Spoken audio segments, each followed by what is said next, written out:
और सब लोग महाराज सुंदर सुंदर पकवान बनाकर, कढ़ी चावल ही नहीं बनाए थे, अब तो कढ़ी चावल भी नहीं बनाकर लाए, तो वो तो 56 प्रकार का भोग लगता है गिरिराज महाराज जी को। 56 प्रकार का भोग लगाकर भाव से गए। जो कहते हैं गिरिराज महाराज जी का मन से भोग लगाता है ना, तो भगवान उनके सारे संकटों का हरण कर लेते हैं। गिरिराज महाराज जी इंद्र भगवान की पूजा समाप्त करके गिरिराज महाराज जी के पूजन में महाराज सबका मन केंद्रित किया प्रभु ने। सारे ग्वाल बाल गए और महाराज एक एक लोटा जल चढ़ाया। गिरिराज महाराज जी की चुटिया भी नहीं दी। भगवान ने दिव्य शक्ति से मानस गंगा प्रकट करी। बोलो मानस गंगा मैया की। सारे ग्वाल बाल खूब चकाचक को स्नान करके महाराज सुंदर भोग लगा रहे हैं, 56 प्रकार खिला रहे हैं। भगवान खिलाए रहे हैं, सोई प्रभु खाए जा रहे हैं।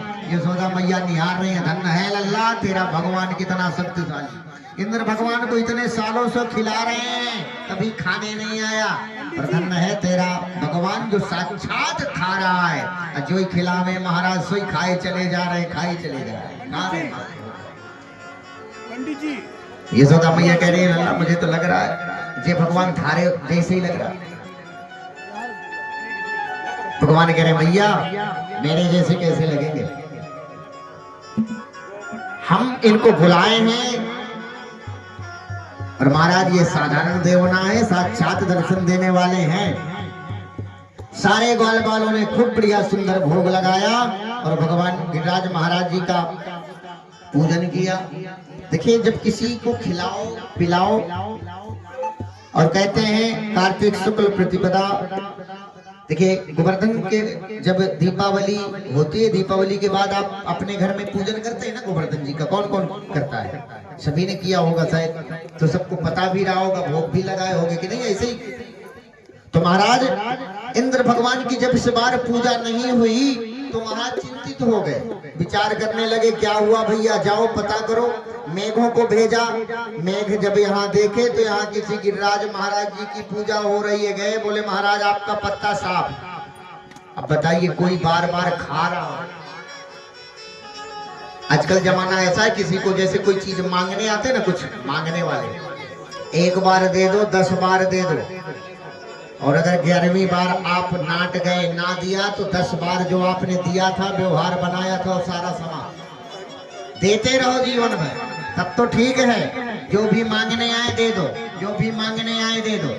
और अगर आपने 10 बार दिया 11वीं बार ना दिया तो 10 बार का दिया हुआ सब बेकार हो गया। हे भगवान दिए। वही हाल इंद्र जी का हुआ। आज तक पूजा होती रही तो महाराज कोई लेना देना नहीं। जिस बार पूजा नहीं हुई तो महाराज रुष्ट हो गए और समुद्र तक मेघों को भेजा, जाओ इतनी जलवारिश करो कि सब परेशान।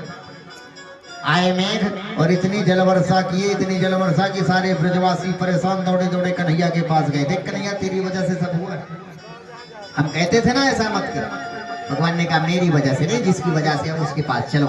पुनः सारे ब्रजवासी गिरिराज महाराज जी के पास पहुंचे और आज भगवान ने कहते हैं कुकुर मुत्ते की भांति आज गिरिराज महाराज जी को अपनी उंगली पे धारण कर लिया कि कछु माखन का बल बढ़ो, कछु गोपन करी सहाय।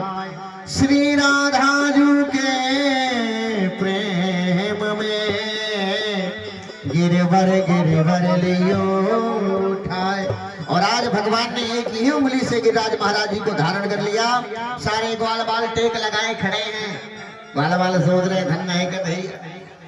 देखो तो लाला चिंता मत कर, हम थारे संग हैं, तू अकेला ना है, हम भी थारे संग खड़े हैं। कोई कंधा लगाए, कोई डंडा लगाए, देखो पीछे लगे महाराज। सारे ग्वाल बाल ऐसे लगाए पड़े। विचार किया कि थोड़ा सा क्यों ना शांत हो जाए। भगवान देखो मैं अहम आ गया। ब्रह्मा जी को घमंड हुआ तो ब्रह्मा जी के घमंड को तोड़ा, इंद्र को घमंड हुआ तो इंद्र के घमंड ग्वाल बालों को भी थोड़ा समझ आ गया कि अगर हम ना सहाय सहयोग करें तो कृष्ण का कुछ नहीं होगा। थोड़ी सी भगवान ने उंगली टेढ़ी, सब चट चट डंडे टूट गए। हे लाला तू अकेले ही सब किए हैं, हम समझ गए तू साक्षात भगवान है, कोई साधारण ना है। लाल भगवान ने कहा ऐसा मत, हम भी तुम्हारी वजह से प्रभु की कृपा से हो रहा है। और महाराज 7 वर्ष के कन्हैया 7 दिन तक महाराज 7 कोस की परिक्रमा गिरिराज महाराज जी को मूली पे धारण किए रहे। तृतीया से नवमी तक जलवृष्टि हुई और इंद्र भगवान को एहसास हो गया कि साक्षात परमात्मा है। और 10वीं के दिन आए 10 श्लोकों में भगवान की सुंदर प्रार्थना करे।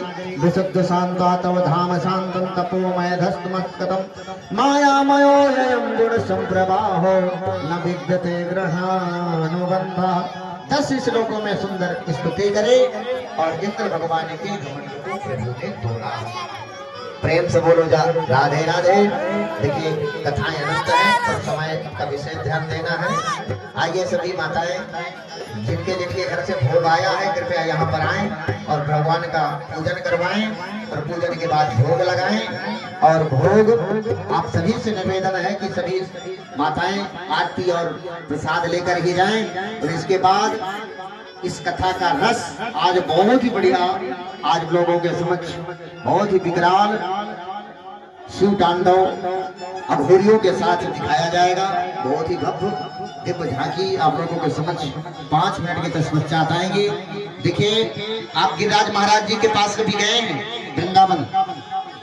कोई जाते हैं तो परिक्रमा लगाते हैं, कोई लेटे लेटे, कोई पैदल, कोई दूध का, कोई घी का।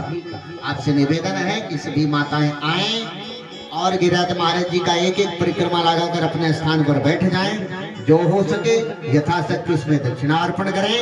और जो परिक्रमा लगाने का फल आपको वृंदावन जाने को मिलता है वही फल आज आपको यहाँ पर मिलने वाला है। 2 दिन की कथा बची है, कल है रुक्मिणी मंगल। आप सभी के सहयोग से ये कथा है, आप समस्त ग्रामवासियों के सहयोग से ये कथा चल रही है। आप सभी का बहुत बहुत आभार है। और आइए सभी माताएं अपने स्थान पर खड़ी हो जाएं और आइए गिरिराज महाराज जी का भव्य भोग